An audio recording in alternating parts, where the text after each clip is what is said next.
मेरा नाम डॉक्टर हिमांशु मिश्रा है। प्रांजल लीजेंडरी आयुर्वेदा का मैं एमडी हूँ और मैं चाहता हूँ कि ये जो आयुर्वेद है उसको आप सब लोग अपनाकर अपने स्वास्थ्य को हमेशा बनाए रखें। आयुर्वेद जो है एक ऐसी साइंस है जिसके बारे में नॉलेज देना और लोगों को सही नॉलेज लेना बहुत ज़रूरी है।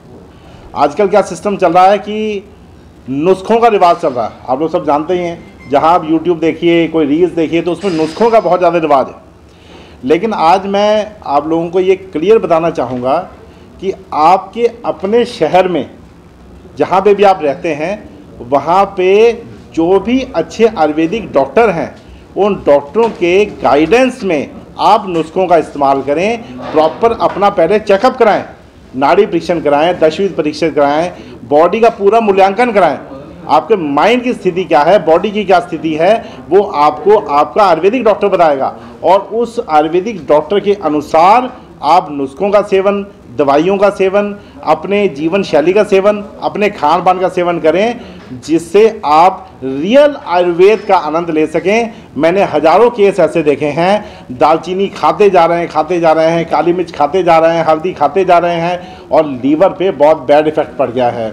कोई और गड़बड़ी आ गई है, आपका बीपी शूट कर गया है, किसी को कोई और तरह की बीमारी आ गई है, किसी को अल्सरेटिव कोलाइटिस हो गया है। ऐसे कई तरह की चीज़ें जो हम बिना गाइडेंस के करते हैं वो गाइडेंस से करना छोड़ दें। प्रॉपर आयुर्वेदिक डॉक्टर के निरीक्षण में ही आप प्रॉपर अपनी हेल्थ का ध्यान रखें, क्योंकि हेल्थ एक बार चली जाए दोबारा नहीं मिलती। आपका मोबाइल लाखों का है, टूट जाएगा, आप नया ले लोगे, कोई दिक्कत नहीं है आपको। आपकी कार है, कई लाखों की है, ख़राब हो जाएगी, नहीं ले लोगे। लेकिन एक बार शरीर खराब हुआ दोबारा आपको नहीं मिलेगा।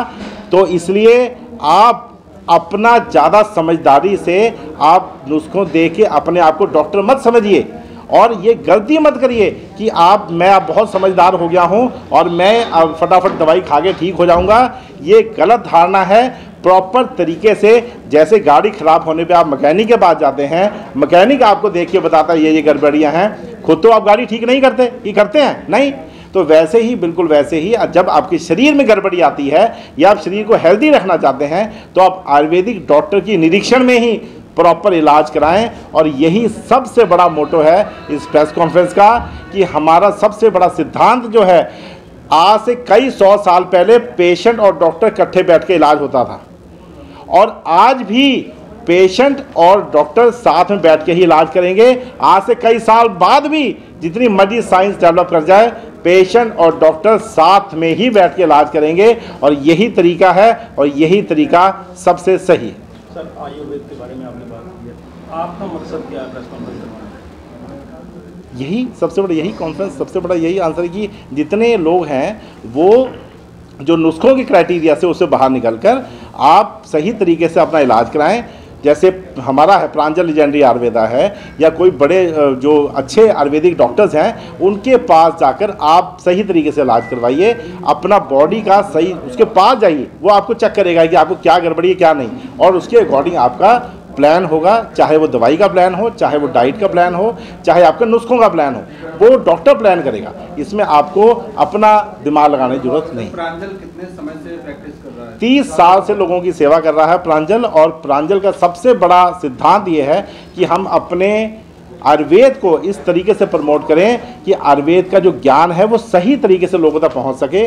और यही सबसे बड़ा कारण है कि आयुर्वेद लोगों को सही दिशा निर्देश करने में ज़्यादा इंटरेस्टेड है। बकायदे कि हम लोगों को विदाउट एनी साइंटिफिक रीज़न लोगों को नुस्खे बताते रहें, इससे ज़्यादा बेटर है कि हम लोगों को सही तरीके से गाइडेंस दें कि वो डॉक्टर के पास जाके इलाज कराएं। सर, साइड इफेक्ट भी है, इसके साइड इफेक्ट भी है कोई आयुर्वेद के? देखिए, जनरली ये बोला जाता है कि आयुर्वेद का कोई साइड इफेक्ट नहीं। तो साइड इफेक्ट तो एक सिंपल हल्दी का भी है भाई साहब। अगर आप हल्दी रेगुलर ज़्यादा क्वांटिटी में खाते रहोगे तो उसका साइड इफेक्ट नहीं होगा, बिल्कुल होगा। तो इसलिए ये प्रेस कॉन्फ्रेंस की जा रही है कि आपको पता होना चाहिए कि आपकी बॉडी किस टाइप की बनी हुई है उसके अकॉर्डिंग आपको सही मात्रा में अगर आयुर्वेदिक औषधियाँ दी जा रही हैं तो उसका कोई साइड इफेक्ट नहीं होगा। आप बिना मतलब के अगर कोई चीज़ खाते रहोगे, जैसे कई लोग हैं सुबह उठ के दालचीनी बहुत ज़्यादा क्वांटिटी में ले रहे हैं, काली मिर्च बहुत ज़्यादा क्वांटिटी में ले रहे हैं, या फिर मान लो पेठे का जूस ही ज़्यादा क्वांटिटी में ले रहे हैं, तो कहीं ना कहीं जो वो क्वांटिटी है वो आपको नुकसान करेगी। इसलिए सही क्वांटिटी और सही दवाई और सही इलाज ही सबसे इम्पोर्टेंट। सर आजकल जो मेडिसिन बिक रही है आयुर्वेद में, रील्स पे आती हैं या लोग बहुत अपनी ऐड करते हैं, या उसमें बहुत जल्दी जो ठीक करने का दावा किया जाता है, स्टीरॉयड होता है उसमें? देखिए, जो ये आजकल बहुत ज़्यादा क्वेश्चंस पूछे जाते हैं कि डॉक्टर साहब ये दवाई में स्टीरॉयड तो नहीं है, तो कोई भी अच्छी कंपनी की दवाई जो होती है उसमें स्टीरॉयड नहीं होते।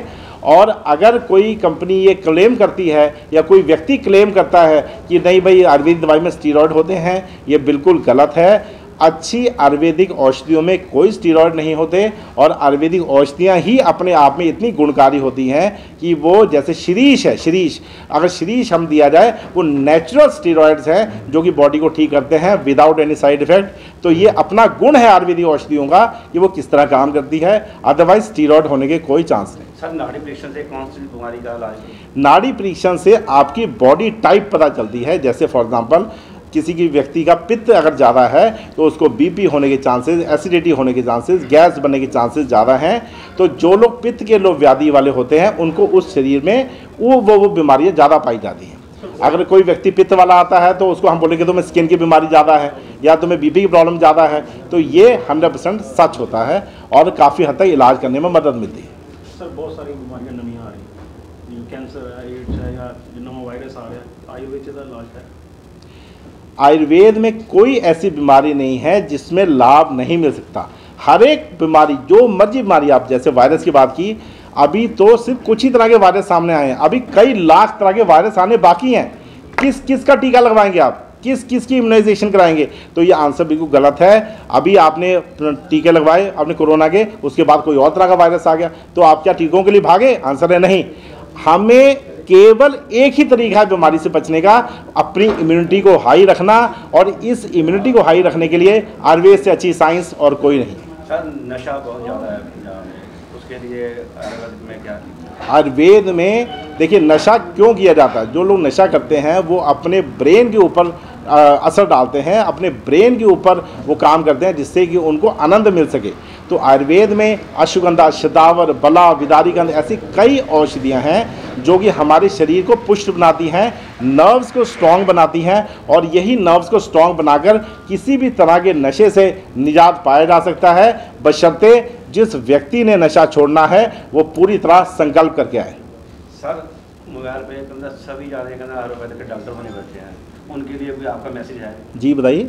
जो मोबाइल पे आता है, रील आती है, जब आता है पोस्टर, देखिए मैं किसी के खिलाफ कुछ नहीं बोलूँगा। जो कोई व्यक्ति अपना काम करना चाहता है वो कर सकता है, लेकिन मेरी लोगों से ये प्रार्थना है कि आप प्रॉपर आयुर्वेदिक डॉक्टर के पास जाकर ही अपना इलाज कराएं।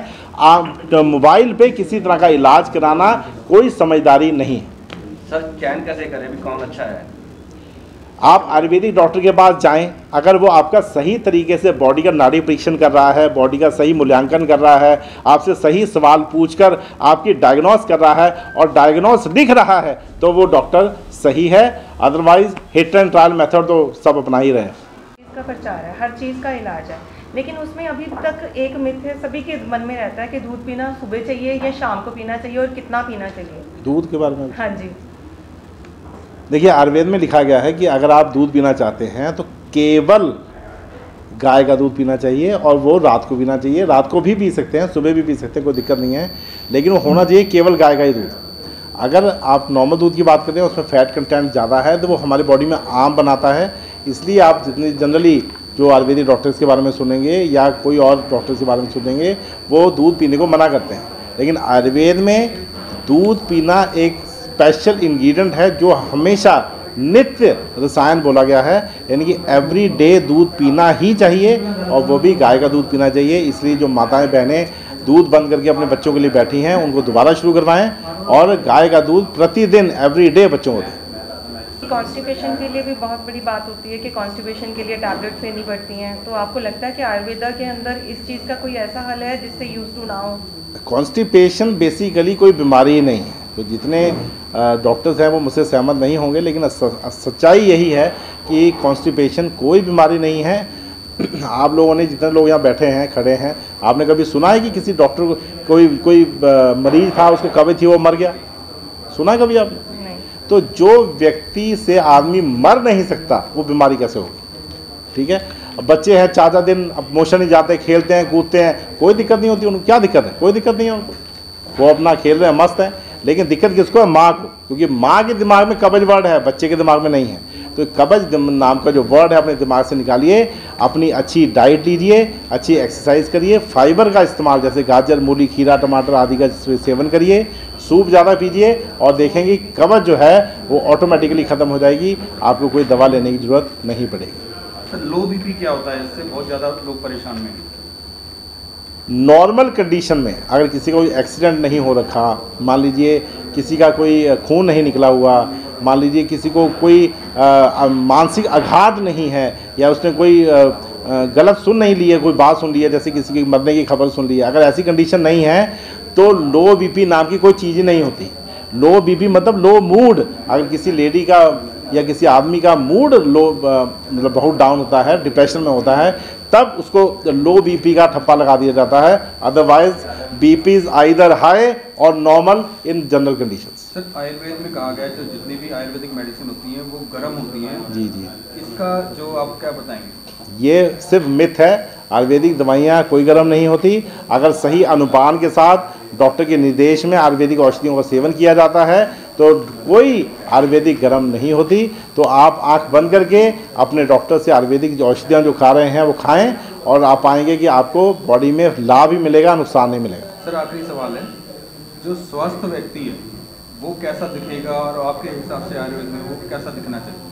स्वस्थ व्यक्ति शारीरिक, मानसिक और सोशल तीनों तौर पे नॉर्मल होना चाहिए। अगर व्यक्ति आपसे स्वाभाविक तौर से नेचुरल अच्छी तरह बात कर रहा है, घुलनशील है, और व्यक्ति जो है उसका खाना ठीक से पच रहा है, शरीर में ताकत है, काम करने की ऊर्जा बनी हुई है, और साथ के साथ व्यक्ति को अच्छी नींद आ जा रही है, तो व्यक्ति स्वस्थ है।